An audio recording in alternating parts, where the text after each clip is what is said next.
ഇന്ന് കുക്കറിൽ ചിക്കൻ ദം ബിരിയാണി എങ്ങനെ ഉണ്ടാക്കാമെന്ന് നോക്കാം. അതിനായി പച്ചമുളക്, ഇഞ്ചി, വെളുത്തുള്ളി, കുറച്ച് മല്ലിയില അരച്ചത്, അതിനുശേഷം സവാളയിട്ട് വഴറ്റുക. വേണമെങ്കിൽ കുറച്ച് വെളിച്ചെണ്ണ ചേർക്കാവുന്നതാണ്. സവാളയ്ക്ക് എണ്ണ കുറവെന്ന് തോന്നുകയാണെങ്കിൽ ഏകദേശം 2 സ്പൂണിൻ്റെ അളവിലാണ് എണ്ണ ചേർത്തിരിക്കുന്നത്. വെളിച്ചെണ്ണയാണ് ചേർത്തിരിക്കുന്നത്. നെയ്യ് വേണ്ടവർക്ക് നെയ്യ് ഉപയോഗിക്കാം. ശേഷം പച്ചക്കറികൾ ചേർക്കാവുന്നതാണ്. ബീൻസ് മാത്രമേ ഞാൻ ചേർത്തിട്ടുള്ളൂ.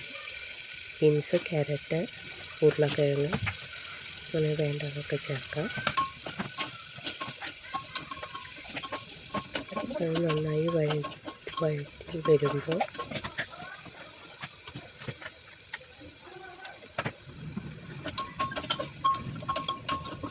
ചിക്കൻ ചേർക്കാവുന്നതാണ്. 1/4 കിലോ ചിക്കൻ ഉണ്ടാവും. 1 ഗ്ലാസ് അരിയാണ് ഞാൻ എടുക്കുന്നത്.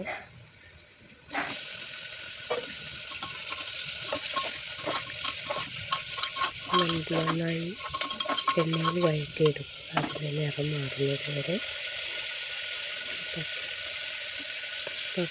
പച്ചമാംസത്തിൻ്റെ നിറം മാറുന്നത് വരെ അത് വഴറ്റിയെടുക്കുക. ഇത് ഉടഞ്ഞു പോകാതിരിക്കുക. അരിയുടെ കൂടിയിട്ട് ഇളക്കുന്ന സമയത്ത് ഉടഞ്ഞു പോകാതിരിക്കുക.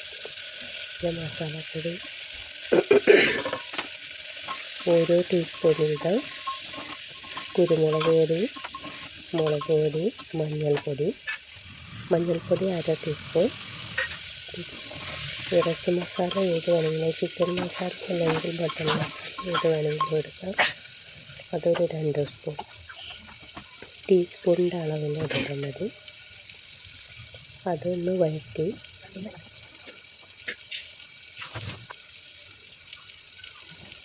1 ഗ്ലാസ് അരിക്ക് 2 ഗ്ലാസ് വെള്ളം എന്ന കണക്കിലാണ് ഒഴിക്കേണ്ടത്. ചിക്കൻ ആദ്യം നമുക്ക് വേവിച്ചെടുക്കണം.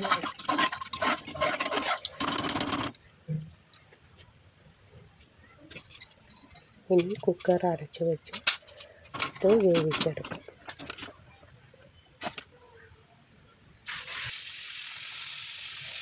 ആദ്യം ആ വെള്ളം ഒന്ന് തിളയ്ക്കാൻ വേണ്ടി ഹൈ ഫ്ലെയിമിൽ വെച്ച് അതിനുശേഷം 10 മിനിറ്റ് വേവിച്ചെടുക്കുക.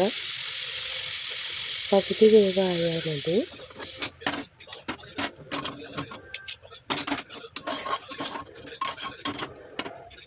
വെന്തിട്ടുണ്ട്. ഇതിലേക്ക് കഴുകി വെച്ചിരിക്കുന്ന വെള്ളം കളഞ്ഞ് വെച്ചിരിക്കുന്ന അരി വെള്ളത്തിൽ കുതിർത്ത് വെക്കണമെന്നില്ല. എല്ലാം നല്ലപോലെ കഴുകി വെള്ളത്തിൽ ഊറ്റിക്കളഞ്ഞ് വെച്ചാൽ മതി. അപ്പം അതിൽ തന്നെ കുറച്ച് വെള്ളത്തിൽ അത് നിന്ന് കുതിർന്നു.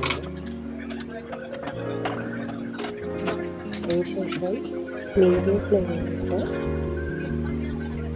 അരി വേവിച്ചെടുക്കുക. 2 വിസിൽ വന്നതിന് ശേഷം അങ്ങനെ തന്നെ വെച്ച് ആവി പോകുന്നത് വരെ വെക്കുക. അപ്പോഴത്തേക്ക് വേവിച്ചിട്ട് 2 പ്രാവശ്യം വിസിൽ വന്നതിന് ശേഷം തുറക്കാതെ അങ്ങനെ തന്നെ കുക്കർ വയ്ക്കും.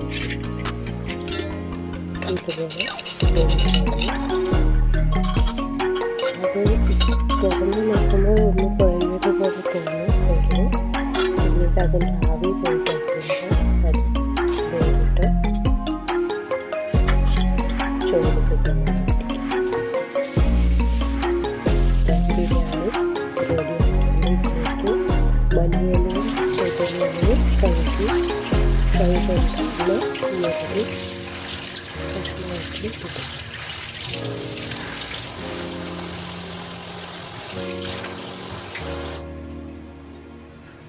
എന്നിട്ട് ഇതിനെ അടച്ചു വച്ചേക്കണം. ആ ചൂടിന് മല്ലിയിലയും പുതിനയിലയും വാടി കിട്ടും.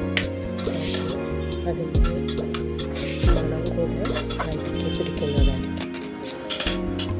ചോറിലേക്ക് അതിൻ്റെ മണം കൂടെ വരുന്നത്.